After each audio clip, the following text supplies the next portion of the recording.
മക്കൾക്കേ അങ്ങനത്തെ ഒന്നും പറ്റൂല. അവർക്ക് എന്തെങ്കിലും വ്യത്യസ്തത ഉള്ളത് വേണം സ്കൂളൊക്കെ കൊണ്ടുപോകാൻ വേണ്ടിയിട്ട്. എന്നാലേ കൂട്ടുകാരും മുന്നിലൊക്കെ കാണിച്ചു കൊടുത്തൊക്കെ ഷൈൻ ചെയ്യാൻ പറ്റുള്ളൂ. അപ്പോൾ നമ്മളെ വീട്ടിലുള്ള ഐറ്റംസൊക്കെ തന്നെ മതി, ഒന്ന് അങ്ങോട്ടൊക്കെ ഒന്ന് ചേഞ്ച് ചെയ്ത് കണ്ട് അടിപൊളിയായിട്ടുള്ള പുതിയ റെസിപ്പിയൊക്കെ ഉണ്ടാക്കാം. അപ്പോൾ അതേപോലെ ഞാൻ ഇന്നാളെ ഒരു പരീക്ഷണ റെസിപ്പി ഉണ്ടാക്കിയിട്ടുണ്ടായിരുന്നു. അടിപൊളി ടേസ്റ്റ് ആയിരുന്നു കഴിച്ചവരെല്ലാവരും പറഞ്ഞു. അപ്പോൾ അത് ഞങ്ങൾക്കും കൂടി ഒന്ന് പരിചയപ്പെടുത്തി തരാമെന്ന് വിചാരിച്ചു. അപ്പോൾ അതായിക്കോട്ടെ ഇന്നത്തെ റെസിപ്പിയിലെ. അപ്പോൾ നമ്മൾ ചിരിലി മീഡിയയുടെ പുതിയൊരു വീഡിയോയിലേക്ക് എല്ലാവർക്കും സ്വാഗതം. ആദ്യം തന്നെ നമ്മൾ പരിപാടി എന്താ വെച്ചാൽ മുട്ടെടുത്ത് പുഴുങ്ങുക, തൊലി കളഞ്ഞ് വെക്കുക കേട്ടോ. അപ്പോൾ വീട്ടിൽ എത്ര ആളുണ്ട് വെച്ചിട്ട് എണ്ണത്തിന് ഓരോ മുട്ടയെ കൊടുക്കണ്ട കേട്ടോ. ഞാനിവിടെ 3 മുട്ട വെച്ചിട്ടാണ് ഞങ്ങൾക്ക് 4 ആൾക്ക് ഉണ്ടാക്കിയത്. അപ്പോൾ മുട്ട കൂടുതൽ ഇട്ടിട്ട് കുഴപ്പമൊന്നുമില്ല, ഉണ്ടെങ്കിൽ കൂടുതൽ ഇട്ടോണ്ടു. പക്ഷേ അത്രയും കുറച്ച് വെച്ചാൽ ഉണ്ടാക്കിയാലും ടേസ്റ്റിന് കുറവൊന്നും വരില്ല. അപ്പോൾ ഞാനിത് തൊലി കളഞ്ഞേക്കട്ടെ. ഇതാ കണ്ടില്ലേ, വലിയുള്ളി ഉണ്ട്, ഇഞ്ചി, വെളുത്തുള്ളി, പച്ചമുളക്, തക്കാളി. സാധാരണ നമ്മളൊരു ഉള്ളി വാട്ടൽ ഉണ്ടാക്കുന്നതിന് ഐറ്റംസൊക്കെ തന്നെയാണ്, പക്ഷെ അത് ചെറിയ മാറ്റങ്ങൾ. അപ്പോൾ ആദ്യം ഉള്ളി അരിയട്ടെ. അങ്ങനെ നമ്മൾ വലിയുള്ളി മുഴുവൻ അരിഞ്ഞ് കഴിഞ്ഞിട്ടുണ്ട് കേട്ടോ. ഇനി ചതയ്ക്കാനുള്ള ഐറ്റംസാണ് എൻ്റെ കയ്യിലുള്ളത്. കുറച്ച് കൂടുതൽ കുരുമുളക്, കാരണം എരിവിനായിട്ട് നമ്മളിതിൽ വേറെ മുളക് ചേർക്കണില്ല. പിന്നെ ഉള്ളത് പെരിഞ്ജീരകം, പട്ട, 2 ഏലക്കായ, കുറച്ച് വെളുത്തുള്ളി, ഒരു കഷ്ണം ഇഞ്ചി. അതിന് തന്നെ നമുക്ക് കുരുമുളകും അതുപോലെ പെരിഞ്ജീരകവും പട്ടയും ഏലക്കായും കൂടി കൂട്ടിയിട്ടാണ് ചതക്കുക കേട്ടോ. ഇനി ഇതിലേക്കാണ് നമ്മൾ വെളുത്തുള്ളിയും അതുപോലെ തന്നെ ഇഞ്ചിയും ചേർക്കുക. എന്നിട്ട് അതിനെയും നല്ല രീതിയിൽ ചതച്ചെടുക്കുക. ചതക്കലും അരിയലും കഴിഞ്ഞ സ്ഥിതിക്ക് ഇനി അടുപ്പ് കത്തിക്കാം. ഗ്യാസ് കത്തിയിട്ടുണ്ട്, ഇതാക്കണു. പാൻ അടുപ്പത്ത് വെച്ചു. ചട്ടി ചൂടാകുമ്പോഴേക്ക് ഒരു കുഞ്ഞു കാര്യം പറഞ്ഞുതരാം കേട്ടോ. എന്താ വെച്ചാൽ ഇതാ നമ്മളെ ഫെദർ പോട്ടിനെ കുറിച്ചാണ്. അപ്പോൾ ഇനി ഓർഡർ ആക്കാത്തവരുണ്ടെന്നുണ്ടെങ്കിൽ പെട്ടെന്ന് ഓർഡർ ആക്കിക്കോളൂ കേട്ടോ. കാരണം ഞാൻ ആദ്യത്തെ വീഡിയോ തന്നെ പറഞ്ഞിരുന്നു ഇത് പരിമിതമായിട്ടുള്ള സ്റ്റോക്കാണ്. അപ്പോൾ ഒരുപാട് പേര് ഓർഡർ ആക്കുന്നുണ്ട്, നമ്മളടുത്ത് കുറച്ചേ ഉള്ളൂ. അപ്പോൾ കഴിഞ്ഞാൽ പിന്നെ കിട്ടണമെന്നുണ്ടെങ്കിൽ ചിലപ്പോൾ കിട്ടാൻ സാധ്യത വളരെ കുറവാണ്. കാരണം എന്താ വെച്ചാൽ ഇത് ചൈനയിൽ നിന്നാണ് നമ്മൾ വാങ്ങിക്കുന്നത്. അപ്പോൾ അടുത്ത ഓർഡർ നമ്മൾ കൊടുത്തിട്ടുണ്ട്. ഈ ഓണത്തിന് മുന്നായിട്ട് കിട്ടുമോ എന്നുള്ള കാര്യത്തിൽ ഭയങ്കര സംശയമാണ്. കാരണം എന്താ വെച്ചാൽ ഓണത്തിനേക്കാണ് ഇപ്പോൾ നമ്മൾ ഈ ഒരു ഫെദർ പോട്ടൊക്കെ ഒരുപാട് ആൾക്കാർ നമ്മളെ അടുത്തുനിന്ന് വാങ്ങിക്കുന്നത് കേട്ടോ. കാരണം വിരുന്നേരൊക്കെ ഇങ്ങനെ വരുമ്പോൾ ഓരോ മെഷീനിലൊക്കെ ഇങ്ങനെ അടിപൊളിയായിട്ട് വെക്കുമ്പോൾ ഒരു ഭയങ്കര രസമല്ലേ. ഇപ്പോൾ നമ്മളെ വീടൊക്കെ അലങ്കരിച്ച് കാണുമ്പോൾ നമുക്കൊരു സന്തോഷം തന്നെയാണ്. അപ്പോൾ ഇനിയും വാങ്ങാത്തവരുണ്ടെന്നുണ്ടെങ്കിൽ താഴെ വാട്സപ്പ് നമ്പർ കാണിക്കുന്നുണ്ട്. അപ്പോൾ വേഗം തന്നെ വാട്സപ്പിൽ മെസ്സേജ് അയയ്ക്കുക, വേഗം ഈ ഒരു സാധനം കഴിക്കലാക്കുക. പറഞ്ഞു തീർന്നപ്പോഴേക്ക് ഇതാ നമ്മളെ ചട്ടി ചൂടായി പുകയൊക്കെ വരുന്നുണ്ട്. അപ്പോൾ ഇതിലേക്ക് ആവശ്യത്തിന് കുറച്ച് വെളിച്ചെണ്ണ ഒഴിച്ചു കൊടുക്കുക. അങ്ങനെ ചൂടായി നിൽക്കണ ആ ഒരു നാടൻ വെളിച്ചെണ്ണയ്ക്ക് നമ്മളിതാ ഉള്ളി അരിഞ്ഞത് ചേർത്തെടുക്കാൻ പോവുകയാണേ. അപ്പോൾ ഇതാ നല്ല രീതിയിൽ അങ്ങോട്ട് ഇളക്കി കൊടുക്കുക നമുക്ക്. എന്നിട്ട് ഒന്നങ്ങോട്ട് വാടി കിട്ടണം. അപ്പോൾ ഇതിലേക്ക് പെട്ടെന്ന് വാടാൻ വേണ്ടിയിട്ട് ഇതാ കുറച്ച് ഉപ്പും കൂടി ചേർത്തിട്ടുണ്ട്. ഇനി അങ്ങനെ വാടി വഴണ്ട് വരട്ടെ. ഉള്ളി കണ്ടോ ഈ രീതിയിൽ വാടി കിട്ടിയിട്ടുണ്ട്. ഇതിലേക്കാണ് നമ്മൾ ആദ്യം ചതച്ച് വെച്ചിട്ടുള്ള നമ്മൾ ആ ഒരു ടേസ്റ്റി ആയിട്ടുള്ള ആ ഒരു കൂട്ട് ചേർക്കേണ്ടത് കേട്ടോ. അപ്പോൾ അതങ്ങോട്ട് ചേർക്കാം. കൂടാതെ നല്ല നാടൻ കറിവേപ്പിലയും ഊരി ചേർത്തിട്ടുണ്ട്. ഇനി ഇതെല്ലാം കൂടിയിട്ട് വീണ്ടും ഇളക്കി കൊടുക്കാം. അപ്പോൾ നമ്മൾ ചേർത്തതിൻ്റെ ആ ഒരു പച്ചമണം കൂടി മാറണ്ടേ, അതിന് വേണ്ടിയിട്ടാണ് കേട്ടോ. അങ്ങനെ ഇതിൻ്റെ ആ ഒരു പച്ചമണമൊക്കെ മാറി നല്ലൊരു മണം ഇങ്ങനെ വരുന്നുണ്ട് കേട്ടോ. ഈ ഒരു സമയത്ത് ഞാനിതിൽ വേറെ എരിവിന് മുളകുകളൊന്നും ചേർക്കണില്ല പറഞ്ഞിരുന്നു. പക്ഷേ ഇതിലേക്ക് ഞാൻ ഒരു പച്ചമുളക് ചേർക്കുന്നുണ്ട്. ഇത് അധികം എരിവില്ലാത്ത പച്ചമുളകാണ് കേട്ടോ. ഒരു ഫ്ലേവർ ഇല്ലേ പച്ചമുളകിൻ്റെ, അത് കിട്ടാൻ വേണ്ടിയിട്ട് ജസ്റ്റ് ഒന്ന് അരിഞ്ഞിങ്ങനെ ചേർക്കണുള്ളേ. ഇപ്പം ഇല്ലയെന്നുണ്ടെങ്കിലും കുഴപ്പമൊന്നുമില്ല, എന്നാലും പച്ചമുളകുണ്ടാകുമ്പോൾ ഒരു ഫ്ലേവർ അല്ലേ. എന്നിട്ട് വീണ്ടും ഇളക്കുക. ഒരു ചെറിയ തക്കാളി ചെറുതാക്കി അരിഞ്ഞതും കൂടി ചേർത്ത് കൊടുക്കണേ. ഇനി ഉണ്ടെങ്കിൽ കുറച്ച് മല്ലിയിലയും കൂടി ചേർത്താൽ അടിപൊളി ഫ്ലേവർ ആവും. എന്നിട്ട് വീണ്ടും വാട്ടിയെടുക്കുക.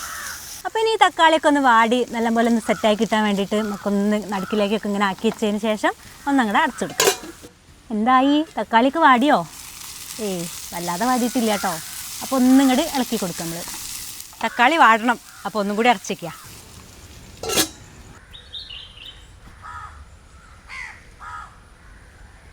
ഇനി വാടി ഉണ്ടാവുമെന്ന് വിചാരിക്കുക. ഇനി വാടിയില്ലെങ്കിൽ അത്രയൊക്കെ മതി, അല്ല പിന്നെന്താ അല്ലേ, ഇത്ര നേരമായി. അപ്പോൾ നല്ല രീതിയിൽ വാടിയിട്ടുണ്ട് കേട്ടോ തക്കാളി. ഇനി ഇതിലേക്ക് നമ്മൾ പൊടിയായിട്ട് എന്താ ചേർക്കണത്? ഇതാ നല്ല നാടൻ മഞ്ഞൾപ്പൊടി.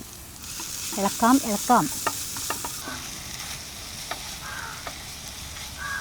അപ്പം ഞാൻ അതാ തരിതരിയായിട്ട് കുരുമുളക് പൊടിച്ച് വെച്ചിട്ടുണ്ട്, അത് ചേർക്കുകയാണ്. ഇപ്പോൾ ഈ ഒരു കുരുമുളക് പൊടി ഈ ഒരു ഡിഷിനെ അടിപൊളി ഒരു ഫ്ലേവറായിട്ടുള്ളൊരു ഡിഷാക്കി മാറ്റുന്നുണ്ട് കേട്ടോ. അതാണ് ഞാൻ നേരത്തെ പറഞ്ഞത്, നമ്മളെ വീട്ടിലുള്ള ഐറ്റംസ് വെച്ചിട്ട് കുറച്ച് അങ്ങോട്ടും ഇങ്ങോട്ടൊക്കെ ഒന്ന് മാറ്റി ചിന്തിച്ചാൽ നമുക്ക് നല്ല അടിപൊളി ഫ്ലേവറുള്ള ഡിഷസ് ഉണ്ടാക്കാം. ആ ഒരു കുരുമുളക് പൊടിയൊക്കെ ചേർത്തു നല്ലൊരു മണം വരുന്ന ഈ ഒരു സമയത്ത് ഇത്തിരി വെള്ളം ഒഴിച്ച് കൊടുക്കട്ടെ. കുറച്ച് മതി കേട്ടോ, വളരെ കുറച്ച്. അപ്പോൾ ഒന്ന് എല്ലാ ഭാഗത്തേക്കും ഇങ്ങോട്ട് ലെവലായി കിട്ടാൻ വേണ്ടിയിട്ടാണ്. അപ്പോൾ ആ വെള്ളമൊക്കെ ഒഴിച്ചു ഇങ്ങനെ നല്ല രീതിയിൽ ഇങ്ങനെ ചെറിയ തിളകൾ വരുന്ന ആ ഒരു സമയത്ത് നമ്മൾ പുഴുങ്ങി വെച്ചേന്ന ആ ഒരു മുട്ടല്ലേ ഞാൻ ഇതാ കഷ്ണങ്ങളാക്കി മാറ്റിയിട്ടുണ്ട് കേട്ടോ. അത് ചേർത്തു. എന്നിട്ട് അറഞ്ചം പുറഞ്ചം വീണ്ടും വേണമെന്നുണ്ടെങ്കിൽ കഷ്ണങ്ങൾ ഇങ്ങനെ ആക്കുക. എന്നിട്ട് അങ്ങനെ ഇളക്കുക.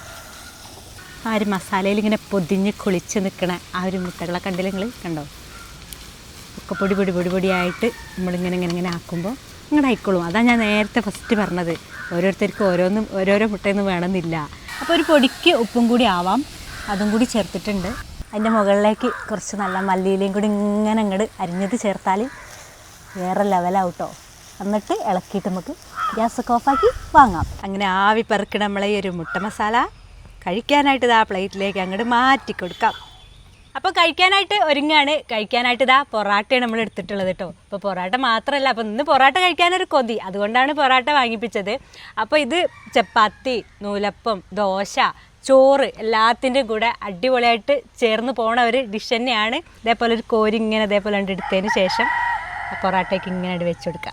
ഇനി ഇതേപോലെ ഒരു പൊറോട്ട കഷ്ണം ഇങ്ങോട്ട് എടുക്കുക. നമ്മൾ ഉണ്ടാക്കി വെച്ചിട്ടുള്ള ഈ ഒരു മസാല ഇങ്ങനെ ഇങ്ങോട്ട് എടുത്തതിന് ശേഷം വായക്കിട്ട് അങ്ങോട്ട് കഴിക്കുക. അല്ലാതെ വേറെന്താ, നോക്കി നിൽക്കാനൊന്നുമില്ല. കഴിച്ച് തുടങ്ങിയ ആള് അത് ഉണ്ടാക്കി കഴിഞ്ഞപ്പോൾ തന്നെ ഇതിൻ്റെ ആ ഒരു ടെക്സ്ചറൊക്കെ കാണുമ്പോണ്ടല്ലോ കഴിക്കാൻ അങ്ങനെ തോന്നി. ഞാൻ വിചാരിച്ചു കഴിക്കാൻ തോന്നില്ല എന്നെ പറയണെന്ന്. നീ എൻ്റെ പൊറോട്ടയ്ക്ക് ചേർന്ന് നിൽക്കുന്നുണ്ടോ? അതായത് അധികം വെള്ളമൊന്നും ഇല്ലാതെ ഒരു ഗ്രേവി മോഡലാണല്ലോ ഉണ്ടാക്കിയത്. പൊറോട്ടയ്ക്ക് ഒരു വെള്ളം കൊഴിച്ച് അങ്ങനെയൊക്കെ കഴിക്കാം. അതിൻ്റെ ഒരു ഇടങ്ങേറൊന്നും ഇല്ലല്ലോ. മുട്ട അങ്ങനെ കടിക്കുമ്പോഴേ നല്ല രസമുണ്ട്. പിന്നെ ആ മസാലയും ഇതുവരെ കഴിച്ച ഒരു ഫ്ലേവർ അല്ല, ഒരു വ്യത്യസ്ത ഫ്ലേവർ ഇല്ല. അതായത് നമ്മൾ ഈ ഉള്ളിട്ടാണ് ഉണ്ടാക്കണ മുട്ടക്കറി കണ്ടല്ലോ, അതേപോലെ ഒന്നല്ല, വേറൊരു ടേസ്റ്റ് ആണ് വരുന്നത്. അതാണ് എനിക്ക് വേണ്ടത്. അപ്പൊ ഇങ്ങനെ ഞാൻ ഉണ്ടാക്കി കൊടുത്തേന്ന് ഇവിടെ വീട്ടില്. അപ്പൊ എല്ലാവർക്കും നല്ല ഇഷ്ടപ്പെട്ടു. ചിന്ന ക്ലാസ്സിലൊക്കെ കൊണ്ടുപോയപ്പോ കുട്ടികളൊക്കെ നല്ല അഭിപ്രായം പറഞ്ഞിരുന്നു. അപ്പൊ അത് കേൾക്കുമ്പോ നമുക്കൊരു സന്തോഷമാണ്. അത് കാണുമ്പോ തന്നെ ഈ മസാല ഉണ്ടല്ലോ, നമ്മള് വൈകുന്നേരത്തൊക്കെ നമ്മള് ഈ ഇത് കഴിക്കല്ലോ, ഗ്രീൻ പീസ് കഴിക്കല്ലോ, അതിന്റെ ഒരു ഈ പ്ലേറ്റിങ്ങും കാര്യങ്ങളൊക്കെ കണ്ടപ്പോ അതേപോലെ തോന്നി. കാണാൻ അതിന്റെ ഒരു കളറൊക്കെ കണ്ടപ്പോ അല്ലേ, എന്ന് വെച്ചാൽ കുരുമുളക് പിന്നെ മഞ്ഞൾപ്പൊടിയൊക്കെയാണല്ലോ അതിലിടുക. അപ്പൊ ആ രണ്ടും കൂടി വരുമ്പോഴുണ്ടാവണ ആ ഒരു കളർ ഇതിന് വന്നിട്ടുണ്ട്. അത് പിന്നെ എരിവ് പിന്നെ എല്ലാവരും അവരുടെ ഇഷ്ടങ്ങൾക്ക് അഡ്ജസ്റ്റ് ചെയ്തിട്ടാണ് ഉണ്ടാക്കുക. ചെറിയ മക്കൾക്കൊക്കെ കൊടുക്കണം എന്നുണ്ടെങ്കിൽ അതിനനുസരിച്ച് ഉണ്ടാക്കുക. എന്നാലും കുരുമുളക് ഇടണം കേട്ടോ, അപ്പോഴാണ് ആ ഒരു യഥാർത്ഥ ടേസ്റ്റ് വരുള്ളൂ ഇതിൻ്റെ. അപ്പോൾ ഈ ഒരു വിഭവം നിങ്ങൾക്ക് എല്ലാവർക്കും ഉണ്ടാക്കാൻ പറ്റിയൊരു വിഭവം തന്നെയാണ്. എല്ലാവരും ഉണ്ടാക്കി നോക്കുക, അഭിപ്രായങ്ങൾ കമൻറ്റ് ബോക്സിൽ അറിയിക്കുക. അതുപോലെ നമ്മളെ ഈ ഒരു വീഡിയോ നിങ്ങൾക്ക് ഇഷ്ടമായിരുന്നുണ്ടെങ്കിൽ നമ്മളെ ചാനൽ ചീരുള്ളി മീഡിയ ഇതുവരെ സബ്സ്ക്രൈബ് ചെയ്യാത്തവരൊക്കെ ഒന്ന് സബ്സ്ക്രൈബ് ചെയ്ത് വയ്ക്കുക. തൊട്ടടുത്ത് കാണുന്ന ഒരു ബെല്ലേക്കടും കൂടി ഒന്ന് തൊട്ടുകൊടുക്കുക. അപ്പോഴാണ് നമ്മളിടുന്ന നല്ല നല്ല വീഡിയോസ് നിങ്ങൾക്ക് പെട്ടെന്ന് അങ്ങനെ ലഭിക്കുള്ളൂ. അതുപോലെ ഫേസ്ബുക്കിലാണ് വീഡിയോ കാണുന്നുണ്ടെങ്കിൽ നമ്മുടെ പേജും കൂടി ഒന്ന് ഫോളോ ചെയ്യണേ. അപ്പോൾ അതേപോലത്തെ പുതിയ പുതിയ വിഭവങ്ങളായിട്ട് വേഗം വരാം. അതുവരെയൊക്കെ എല്ലാവർക്കും ടാറ്റാ.